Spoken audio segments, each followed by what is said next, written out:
Wala, sobrang, I mean, insecure ko siya. I mean, nagsisleeveless ako, pero insecure ko rin siya. I don't care na about it. Pero parang, wala lang. Ako lang bet for me. Kasi feeling ko hindi bagay with my body type. Ba yan? Ano ako, tapos na yun, nagko-comment pa headlock. Bakit ba? Nag-gym ba ako before?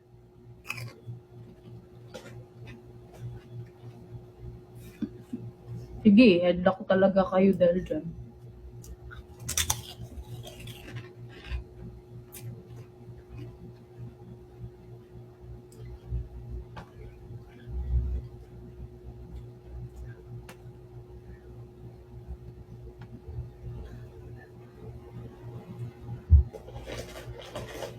Ano ang headlock, guys?